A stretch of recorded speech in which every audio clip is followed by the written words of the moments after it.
इस विश्व कप में मोहम्मद शमी ने जो किया है उसे सुपर परफॉर्मेंस ही कहा जा सकता है। उसके बाद मैंने ठान लिया था गिव अप नहीं करना, चाहे मुझे मंजिल ना मिले, मुझे चाहे मुझे मेरा टारगेट हासिल ना हो, लेकिन गिव अप नहीं करूँगा। मेरे रूम के अंदर मेरे घर वाले पहरा लगाते थे ये कुछ गलत ना करते। मैंने 3 बार सुसाइड का सोचा था उस पीरियड में, और मैं उस एफर्ट से डाल रहा था कि मेरी लिमिट के बाहर डाल रहा था। आप खेलना चाहते हैं ऐसा प्लेयर एक बार फिर यार कौन मना करेगा। मैं तो अगर सो भी रहा हूँ तो सपने में भी खेलता हूँ। श्री मोहम्मद शामी को क्रिकेट में उनकी उत्कृष्ट उपलब्धियों को मान्यता प्रदान करते हुए वर्ष 2023 के लिए अर्जुन पुरस्कार प्रदान किया जाता है। श्री मोहम्मद शामी। मोहम्मद शमी, दुनिया का कोई भी ऐसा बैट्समैन नहीं होगा जो शमी की बॉलिंग से ना डरता हो। शमी 153 किलोमीटर पर आवर की स्पीड से बॉलिंग करते हैं और इतनी स्पीड में बॉल कैसे बैट और पैरों के बीच से निकलकर स्टंप्स पर लगती है ये कोई इमेजिन भी नहीं कर पाता। आज शमी को दुनिया का सबसे फास्टर बॉलर होने का अवार्ड मिल चुका है, विच इज अर्जुन अवार्ड। लेकिन ये कहानी जितनी सुनने में आसान लगती है उतनी है नहीं। मोहम्मद शमी के जीवन में बहुत सारे उतार चढ़ाव आए। उन्होंने काफ़ी बार डिप्रेशन का सामना किया, बहुत सारी बीमारियों का सामना किया और अपने जीवन में बेमिसाल संघर्ष किया। इतना संघर्ष जितना तुम सोच भी नहीं सकते।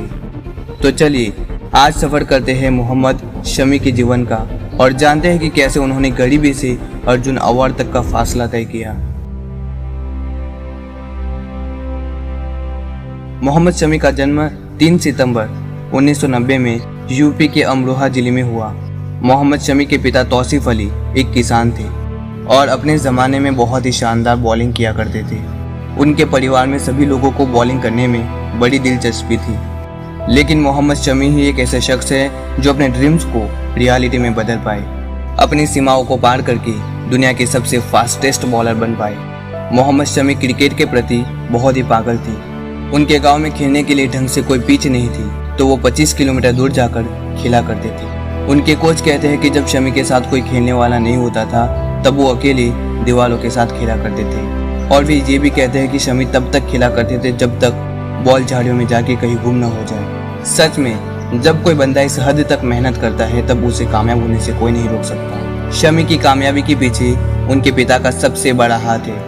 उनके पिता को बहुत ही जल्दी समझ आ गया कि उनका बेटा कोई छोटे मोटे काम के लिए नहीं लेकिन दुनिया का सबसे बेहतरीन खिलाड़ी बनने के लिए पैदा हुआ है, और इसीलिए उन्होंने अपने खेत में सीमेंट की पिच बनवा के 15 सालों तक उन्हें ट्रेन किया।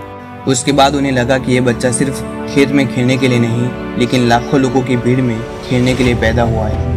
इसलिए मोहम्मद शमी के पिता मोहम्मद शमी को एक ऐसे कोच के पास लेके गए जिन्होंने मोहम्मद शमी के जीवन का पूरा डायरेक्शन ही चेंज कर दिया, जिनका नाम था बदरुद्दीन सिद्दीकी। जब मोहम्मद शमी ने बदरुद्दीन सिद्दीकी के सामने बॉल फेंकी तो उनके कोच बदरुद्दीन सिद्दीकी पहले ही बॉल में इम्प्रेस हो गए और उन्होंने कहा कि आज से ये मेरा स्टूडेंट रहेगा, आज से ये मेरा शिष्य होगा।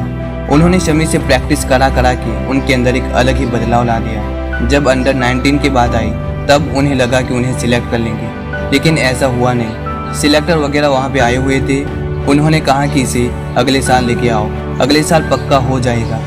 कोच बदरुद्दीन को लगा कि कब तक अगले साल करते रहेंगे, क्यों ना इसे किसी दूसरी जगह पर भेज दें। तो उन्होंने मोहम्मद शमी के पिता को कॉल किया और कहा, देखो आपके बेटे में बहुत ज़्यादा टैलेंट है, मेरा ये सजेशन रहेगा कि आप इसे कोलकाता क्लब में भेज दें। वहाँ पे ये खेलेगा, स्टेट लेवल पे जाएगा और ऐसे इसकी किस्मत बन जाएगी। जब वो कोलकाता गए तो उनकी मुलाकात हुई देवव्रत दास साहब से, जो कि बंगाल क्रिकेट एसोसिएशन के असिस्टेंट सेक्रेटरी थे। उन्होंने इस बंदे में एक अलग ही टैलेंट को देखा।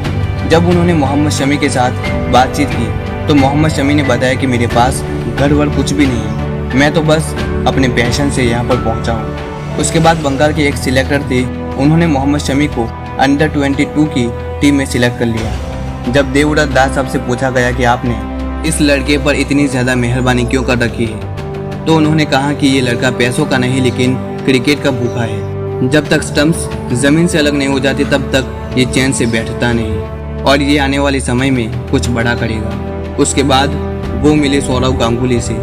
सौरव गांगुली के सामने उन्होंने गेंदबाजी की। सौरव गांगुली मोहम्मद शमी की बॉलिंग से इम्प्रेस हुए और सौरव गांगुली के कहने पर बंगाल की जो 2010-11 की रणजी टीम थी उनके अंदर उनको सिलेक्ट कर लिया। उसके बाद वो एक से एक मैच खेलते गए और अपनी पहचान छोड़ते गए।